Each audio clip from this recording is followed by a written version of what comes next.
자, 이번 시간에는 이제 파라메트릭 테이블을 이용한 설계 최적화에 대해서 해보도록 하겠습니다.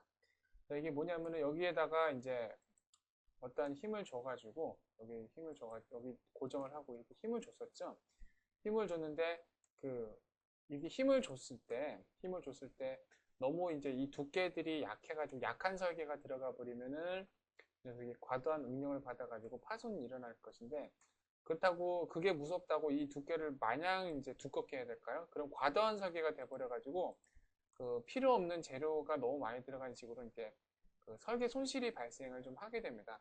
그러니까 너무 약한 설계를 해도 이제 파손으로 인한 설계 손실이 발생을 하는 것이고, 너무 과도한 설계를 해도 이제 그러한 이제 설계에 대한 이런 재료값, 예를 들어서 여기에 대한 재료값이라든지, 자, 이런 거에 대한 문제점이 발생해서 어떻게 해서든 설계 손실은 발생을 하게 됩니다. 그래서 파라메트릭 테이블은 바로 그런 것을 이제 보강하기 위한 것인데요. 여기서는 이제 우리가 여기를 이제 고정을 하고 여기 어떤 일정한 힘으로 밀었을 때 여기 이 재료의 두께가 어느 정도가 돼야 가장 적절한 것인가에 대한 것을 우리가 한번 선정을 해 보도록 하겠습니다. 자, 그럼 응력 해석 마침을 해가지고 일단 일반 모델링 상태로 돌아갑니다. 자, 파라메트릭 모델링 상태로 돌아가시려면 당연히 이 녀석이 파라메트릭 모델링 상태가 되어야 됩니다. 자, 첫 번째 스케치에서 보도록 하죠.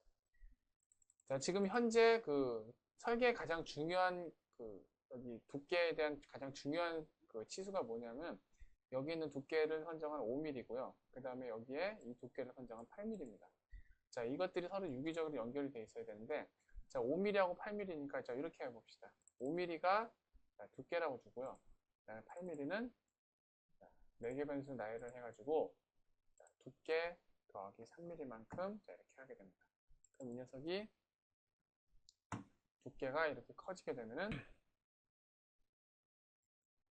자, 이렇게 해가지고 이 부품을 파라메트릭 상태로 만들어 놓고 시작하도록 합시다.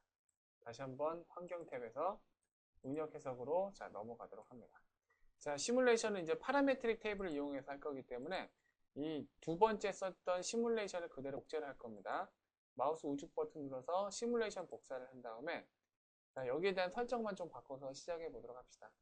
시뮬레이션 3번을 마우스 우측 버튼 누르고 자, 시뮬레이션 특성 편집으로 갑니다. 그러면 지금 설계 목표가 단일적으로 되어 있는데 이 설계 목표를 파라메트릭 치수라고 해놓을게요. 그리고 이제 시뮬레이션의 이름을 조금 이제 알기 쉽게 하기 위해서 이제 시뮬레이션의 이름을 좀 바꿔줍니다.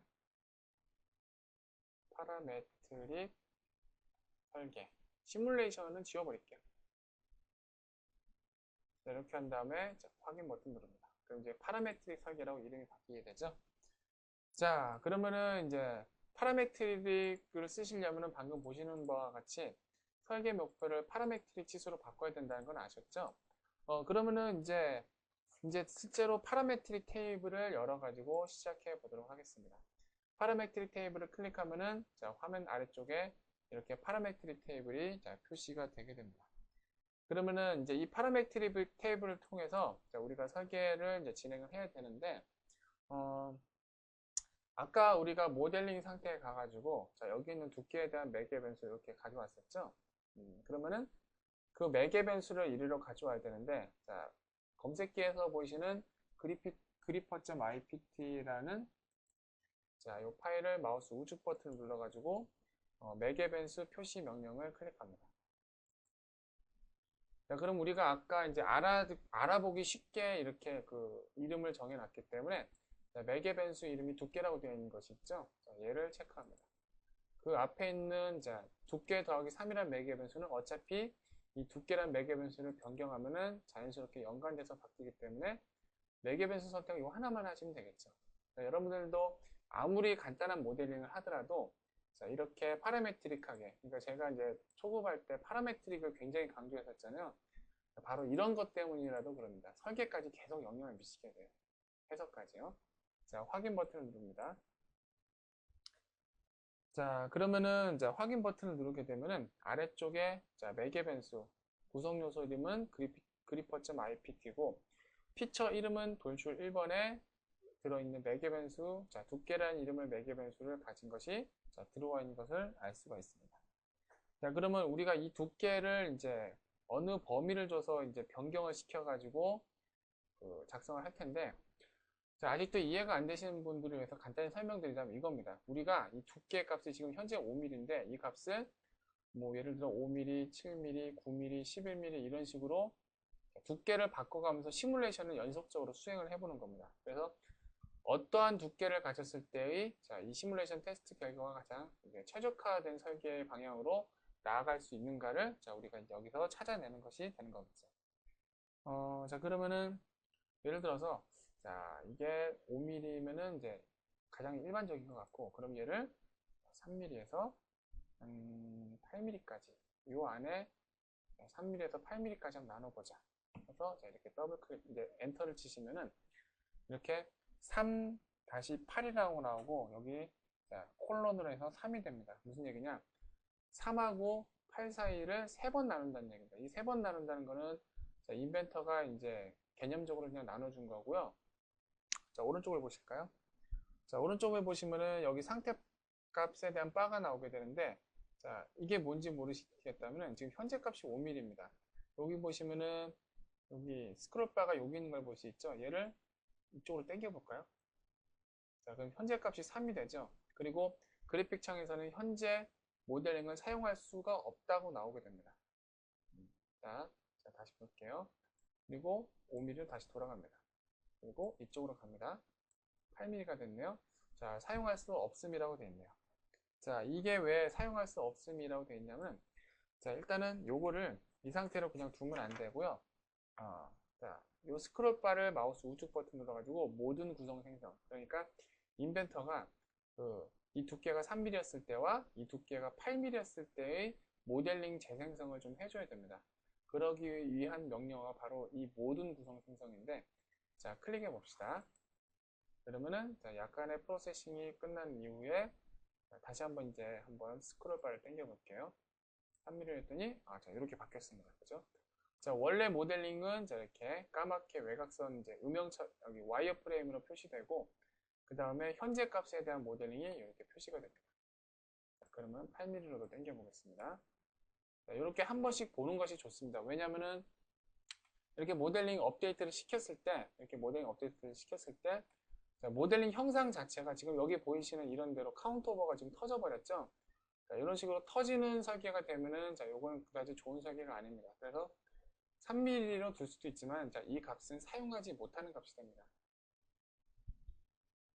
자, 그래서, 이거 3이라는 값은 사용할 수 없겠구나. 그래서 요런 거를 좀 캐치를 하시면서 보시는 게 좋죠. 그러면 5에서 8로 바꿔볼게요. 그래서 자, 다시 한번 모든 구성 생성을 하신 다음에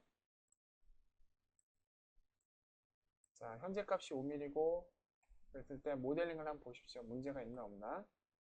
두 번째 값이 6.5고 그 다음에 세 번째 값이 자, 8이고 자, 이런 식으로 자, 두께를 바꿔가면서 자, 모델링이 이상이 없는지 일단은 여러분들이 한번 판단을 해 보시기 바랍니다.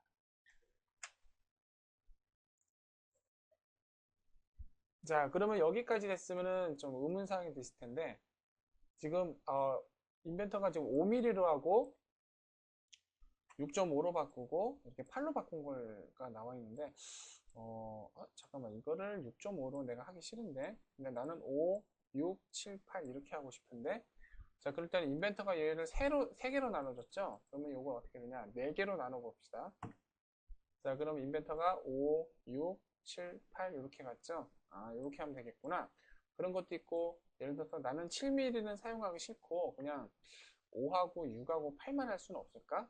자, 이럴 때는 여기서는 이 방식으로는 안 되기 때문에, 그럴 땐 이렇게 해주면 됩니다. 나누고 싶은 값을 그냥 써주면 돼요.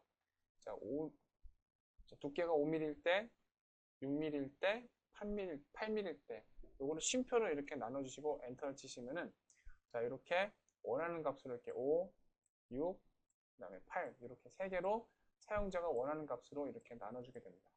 물론 6이라는 값은 이제 새로 생겼기 때문에 자, 모든 구성 생성을 해가지고 6이라는 값도 한번 갱신을 시켜주는 것이 중요하다고 하겠습니다. 자, 그러면은 이제 범위에 대한 거를 좀 나눴으니까, 자, 이제 다음으로 좀 넘어가도록 하죠.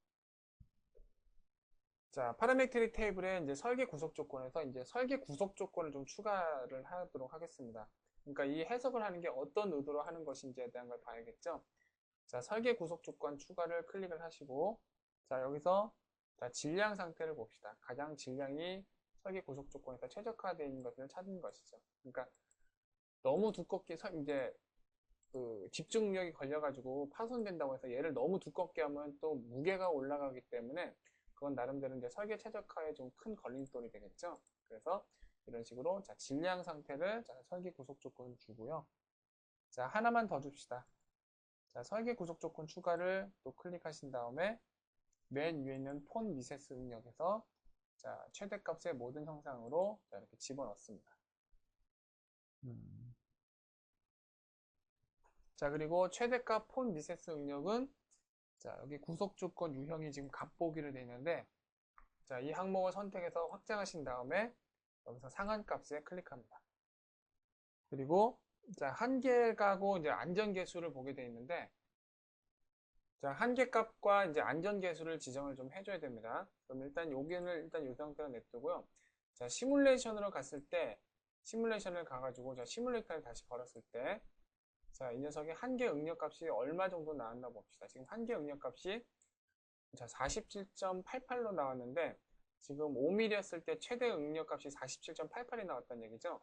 근데 자, 그러면 아, 47.88이구나. 근데 자, 우리가 원하는 이제 최대 응력값이 한 50, 여기 있는 단위는 쭉 끝에 가시면 여기 메가파스칼이 나온 거 보이죠?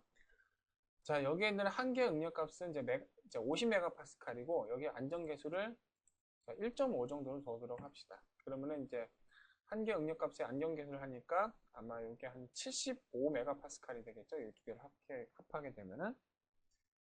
자, 일단은 자, 이렇게 주고요.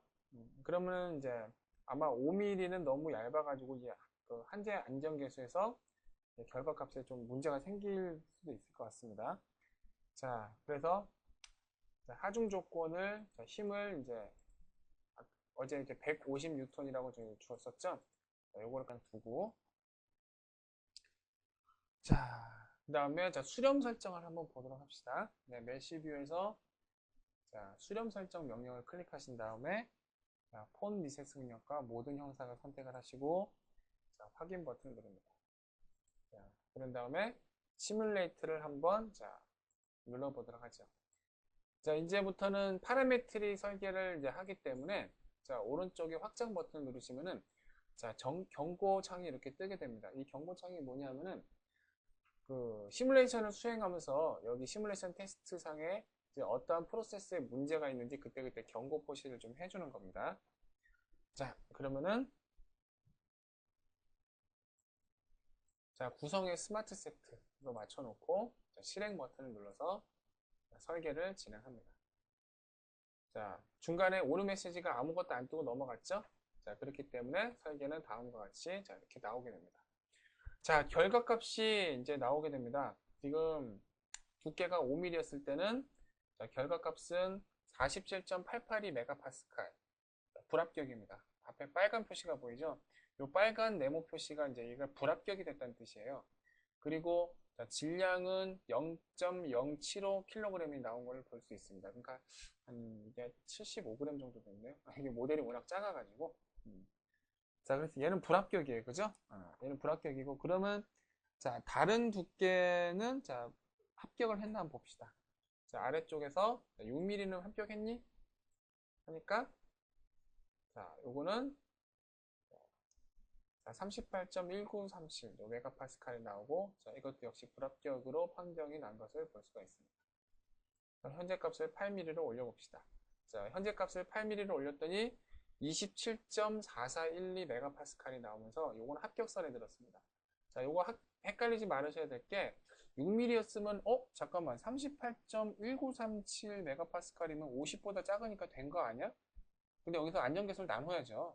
요건 이게 50에서 1.5를 나눠버리면은 38보다 좀 더 떨어진 값이 나오게 되거든요.